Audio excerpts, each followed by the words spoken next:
Hello. I want to start by saying that these videos are not supposed to be necessary. We're supposed to be smart people. We should be able to read a. We're supposed to be able to read a procedure, follow the instructions, and do an experiment. Okay. And the reason I'm saying this is not because I mind making the videos, or um, I'm saying it because I got a couple angry emails saying, you don't put the videos until Tuesday, and that's making me not having that line up makes me fall behind on the lab. Well, you shouldn't be depending on the videos. Okay, the assignment is on Monday morning. That gives you 5 days to do a 2 to 3 hour lab. It's the same requirement that you would have if you're doing a face-to-face lab here at KCC. So now, why do I do the videos? I do them because students have asked me for them. Some of you, for whatever reason, prefer listening to my description rather than following the protocol.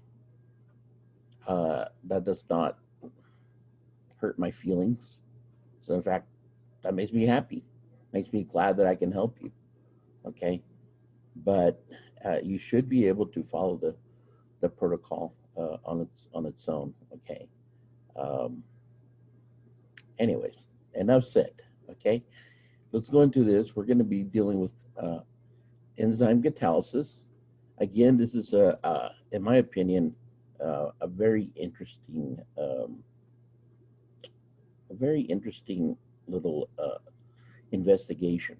Okay, uh, we do this here at face to face, but here we have hundreds slash thousands of dollars of equipment, and when we do catalase, we usually uh, find out the rate of oxygen by having an oxygen meter. You know, obviously you can't do this at home, so the lab has to be modified in such a way that you can do it at home. And this means that Carolina has to be very creative. And to be honest, I love their creativity. It's quite incredible. I look at it and I think to myself, wow, would I have thought of doing this? You know, now granted, they probably have 10, 15 people sitting around um, designing these experiments, but I love how much they can do with so little. I mean, I feel like I could take this silly little kit and investigate enzyme catalysis in sub-Saharan Africa and Kenya, and teach it to people that don't have absolutely any laboratory equipment. So I love the challenge of it, and this is no exception. This is another neat little lab. Okay, so what's the big picture here? Let me share my screen with you. Hopefully, I don't have anything that I'm supposed to have. Nope. Sometimes I wonder what I leave up, so it frightens me. Um, what do I want? Let's bring up a Word document.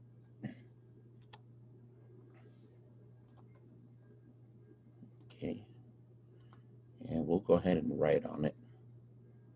Oops, mouse. Now we'll go ahead and write on it. So what we're investigating is the enzyme catalase. Okay. Um, uh, this this is an enzyme that we have in our blood. So imagine back to when you were a child, okay? You're riding your bike for the first time without your training wheels, even though mom and dad told you not to, and you fall. You scrape your knee. Mom comes right on over with some hydrogen peroxide. She puts it on there. It hurts more, but we stop crying because we get entertained by the fact that it's bubbling, and she's supposed to be taking care of us, and we really don't know what's going on. We just think it's neat that this thing is bubbling. It's like, oh, mom is taking care of us. Cool. Well, what's happening? Well, what's happening is that she's giving us, I think I'm going to type. Let's type. I'm going to make the font big so you guys can see it. What she's giving us is she's giving us hydrogen peroxide, H2O2. Okay, and the stuff that we buy at the grocery stores or supermarket is 3%. The same stuff that you're going to use in this lab. Okay, and what catalase does, it's an enzyme in our blood produced by our liver, and what it's supposed to do is it's supposed to protect us against superoxides like hydrogen peroxide. Very few people realize that even though we need oxygen to live, superoxides are considered toxic. They have a tendency to react indiscriminately with our tissues and cause damage. As a matter of fact, if you look back at the evolutionary record, when plants first started to photosynthesize on this earth, okay, one of the byproducts of photosynthesis was oxygen, and oxygen at that time was a poison. So it ended up killing a lot of the flora and fauna of the early earth because they had not adapted to an atmosphere or an environment that had oxygen. So imagine the thing that we need to live, oxygen, it's also a poison. But it's not a poison for us because we can defend ourselves against it because we have enzymes like catalase. Okay, so what happens is that we're going to put a yield sign here. That catalase takes this hydrogen peroxide that's bad for us, and you know what? Just so you guys don't get confused, these are subscripts. So I'll go ahead and make them subscripts just like that, and they break this hydrogen peroxide into what? Into water and oxygen. Okay, let's see. That goes down and that goes down. And I like everything centered. You know how I am. Everything has to look good. Okay, we're gonna center it. There it is.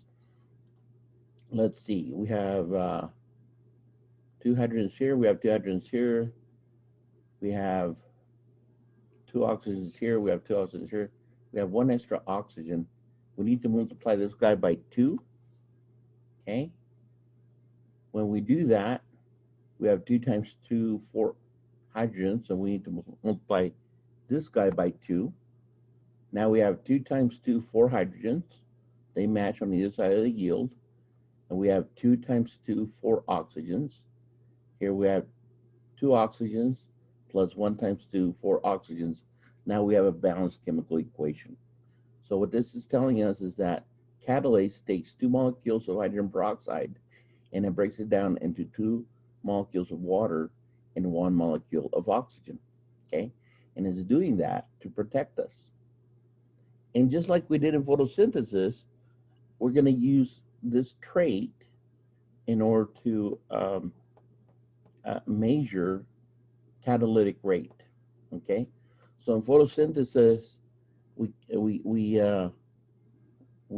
estimated photosynthesis by how many chlorophyll discs floated, if you remember that. And that had to do with the fact that the byproduct of photosynthesis is oxygen. Oxygen is a gas, and that gas is going to make the disc float. Okay. Here we have something similar. And if this did not work for you in photosynthesis, if you can't get those discs to float, okay, and I'm sorry about that, but if it didn't work for you in photosynthesis, it should work here, okay? And the reason for that is because catalase works very, very rapid, very quickly, okay? So once you put a disc with catalase into hydrogen peroxide, this reaction is going to take place very quickly. It's going to release oxygen, and it's going to make that disc move right up that little container very, very quickly. And so the rate is going to be estimated by how fast that disc moves up the container. And so it's going to be a velocity. It's going to be distance divided by time. The distance is how far it traveled, and the time is going to be how long it took for that disc to make it from the bottom to the top. Okay? So you're carrying out two investigations. One is catalase concentration, and the other one is temperature. Okay? So I'm going to guided questions. Okay? Where do you think that the reaction will take place? When you have more or less enzyme? Okay? Hopefully, you're guessing that if you have more enzyme, the reaction should be quicker. Okay? So that should be the hypothesis. Now, if you disagree with me, that's okay. Because the whole concept of a hypothesis, number one, everybody can have their own, and number two, it doesn't have to be right. Okay? But I'm telling you what my educated hypothesis is, and what I'm saying is that if I have more catalase, this reaction should take place quicker. Okay? The second investigation has to do with temperature. So what's going to happen if we cool down catalase? Will the reaction be the same? What will happen when we heat it? Will the reaction be the same? My hypothesis is like this. Catalase is designed in our bodies to function optimally at physiological temperature, 37 degrees Celsius. So my hypothesis is that if the temperature is lower than that or higher than that, the rate of catalysis should slow down. Okay, so what you're going to do is you're going to have an ice bath to cool the enzyme, and then you're going to have a heated water bath to heat the enzyme to various temperatures, and you're going to again measure the rate of catalysis as distance divided by time. Hopefully, a physiological temperature, that will be a maximum. Okay. Now, again, you don't have to agree with my hypothesis. You can come up with your own, but if you come up with your own, you can't just throw it out there. Okay. You have to support the hypothesis with logic. You have to tell your audience why you think that hypothesis is what it is. Okay. So that's a big picture. Somewhere in here, I have this lab up. Let me see if I can find it. There it is. Okay. So they tell you a lot of stuff about preparation.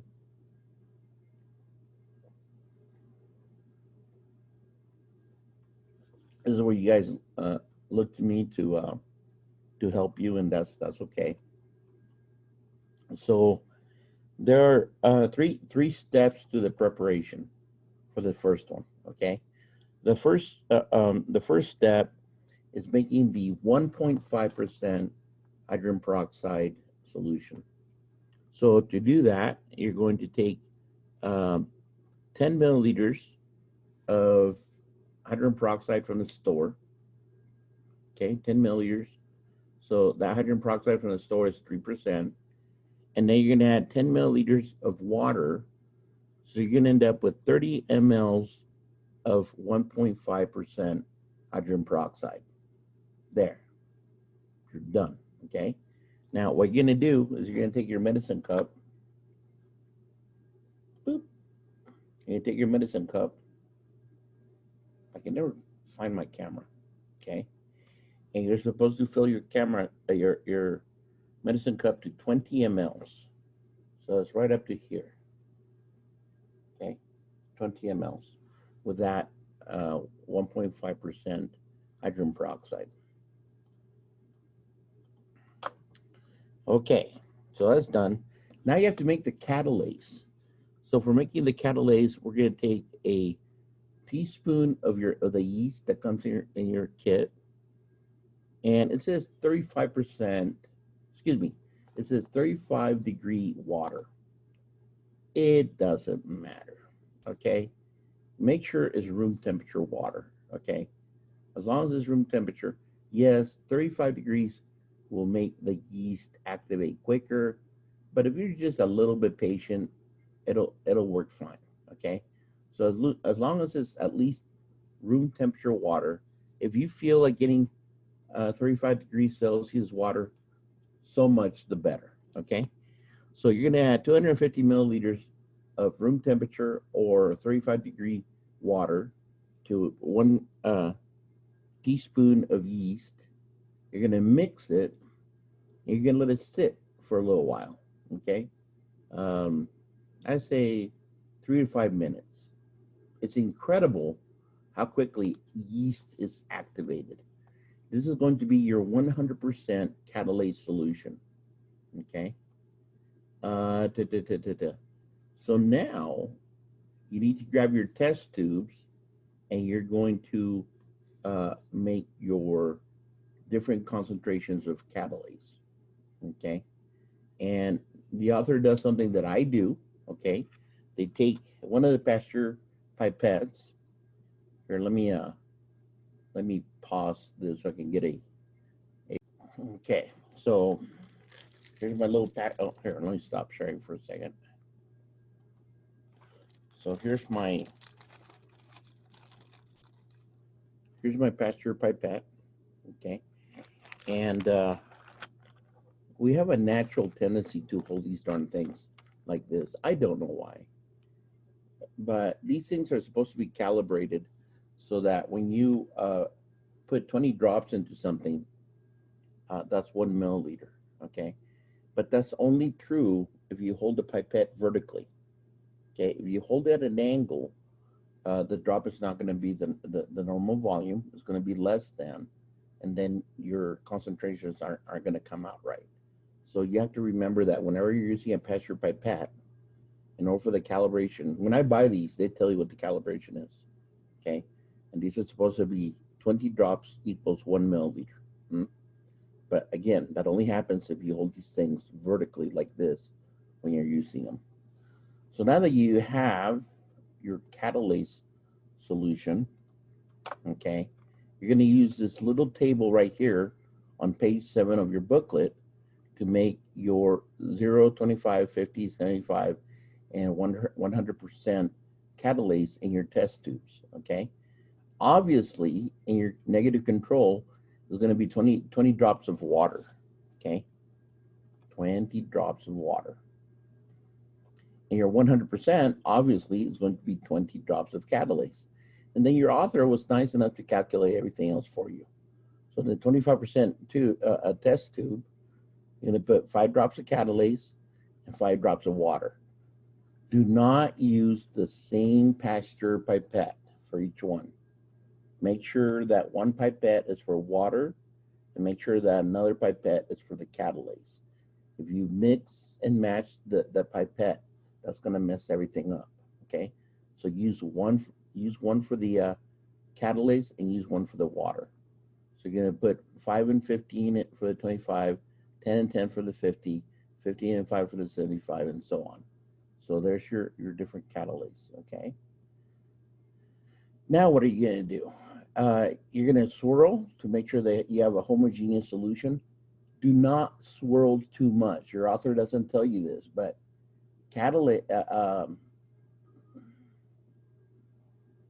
I'm mistaken. I'm thinking of hydrogen peroxide.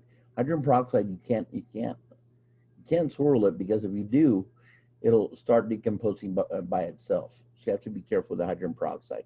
So you can go ahead and swirl these to make sure that you have a nice homogeneous solution, okay? And then you're gonna take your paper that you punched out, and your author says you can either use a hole punch or you can use scissors, okay? I went arguably to the most expensive store in Klamath Falls, which is Fred Meyer's, and I found a single hole punch, and it was like $2.15. Okay, so I encourage you to do that, because it's very hard to cut squares by hand with an equal surface area. Okay, and that surface area is a variable that can impact your experiment. Ideally, you want all the discs to have the exact same surface area. Okay. Now what are you gonna do? Well, we're gonna start with a boring one. In science, we always start with a negative control. Okay. Why? It gets you ready for excitement, right?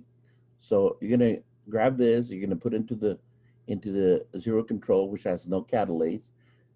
Then you put into the hydrogen peroxide, and you're supposed to, as soon as it's in the hydrogen peroxide, you take your cell phone and you time it, okay? And you only time it for 3 minutes. If nothing happens at the end of 3 minutes, you're done. Annotate that data, okay? And we don't expect anything to happen because there's no catalase here, okay? Then we're gonna go to the 25% catalase. So you're gonna saturate your little disc in the 25% catalase, okay?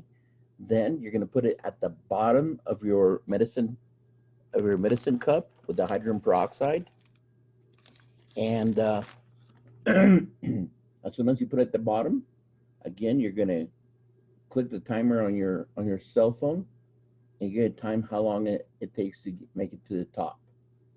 So because this has the lowest catalase concentration, this one should take the longest, okay? And then as you move to 100%, it should take less and less time. So you're gonna write down the time. It tells you that if you're more than 4 seconds in difference, to do a third trial, okay? And then, of course, your rate is going to be how quickly the disc traveled up, which is going to be the distance. So you're supposed to measure how far that 20 milliliter mark is on your cup, and we're going to take that distance and we're going to divide it by the average of the time that you annotated on the data. Okay,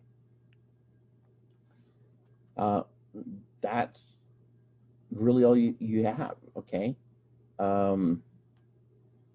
if you can do a linear regression, if I have time, I'll put a chart and a linear regression on a data sheet today. But you should know how to do one by now. Okay, it should be fun for you to do, and that's going to be the first experiment. Okay, and then the second activity, I encourage you to do it immediately. That way you don't have to set everything up again. The author tells you that if you spend more than an hour, then you have to make everything fresh. But if you don't spend more than an hour, you can just go to the second activity. Okay, so second activity is almost identical. Okay, you're going to do the same thing again. What I encourage you to do is to make the hydrogen peroxide solution fresh, because in the first experiment, what's happening is that every time that you put one of these catalase strips in there, it's been breaking down the hydrogen peroxide. So whether it's been 4 hours or not doesn't matter. The concentration of hydrogen peroxide in your little medicine cup is going to be low. So I would make that fresh, okay? And now we're going to do time. Forgive me. We're going to do temperature, okay? What I want to tell you about temperature is that the author wants you to do 15, 25, 35, 45, and 55 degrees Celsius. Can you do that here in the lab where I have a state-of-the-art hot plate with a spinner? Yes. Can you do this at home where you don't have a hot plate? Probably not, okay? So don't fixate on these temperatures, okay? Do, what's the word I'm looking for here? Get close to it, okay? At 15 degrees Celsius, clearly you're gonna need to do ice, okay? So you're gonna take your catalase, and we're gonna use, let's see, we're gonna use a 100% catalase, all right? And we're gonna cool it to 15 degrees Celsius in ice. We're gonna put in the catalase, and then we're gonna put it into that medicine dropper, medicine cup, and we're gonna measure how quickly it travels up. Then we're gonna take the ice out. We're gonna let it warm up to room temperature, about 20 degrees Celsius, okay? And we're gonna do the trial again. Then we're going to take we're going to take that test tube, and we're going to put it in a hot water bath, and we're going to start warming it gently. So it goes to around 35, around 45, around 55. If you don't hit those temperatures exactly, that is okay. Write down the actual temperature that you had when you did the observation. So if you're a couple degrees below or a couple degrees above, it doesn't matter. What we're trying to do is we're trying to cover a span of temperatures between 15 and 55 degrees Celsius, okay? Again, that's gonna go into your data. So we're gonna go to, yeah. This thing is not reflecting what I have on there. I wonder about Canvas a lot. You know that? Ah, strange. There it is. So there's your data sheet. It downloads whenever it feels like. And this is another thing that's funny. Some of you were asking me if I had forgotten part of the data tables last time. Look at the bottom, okay? I have tabs down here. So here's table 1, here's table 2, okay? So if there's more than one table, you need to look at the tabs down here to find all the tables. But here's concentration of catalase, and on table 2, here's your temperature. So notice that we have 10 degrees, then we have room temperature, then 10 degrees above room temperature, then 20 degrees above room temperature, 30 degrees above room temperature. You're going to measure the depth of the hydrogen peroxide in your 20 milliliter medicine cup, okay? It's going to go in there. You're going to write down the time that it took to go from the bottom of the cup to the top of the cup, right here. And then what we're going to do is we're going to divide distance by time to calculate a rate. And then we'll do a rate versus time graph to find out what happens as a function of temperature, okay? So I hope this helped. This is a fun little experiment. I hope you enjoy it, okay? Have yourselves a wonderful day. And I think that's going to be it for now.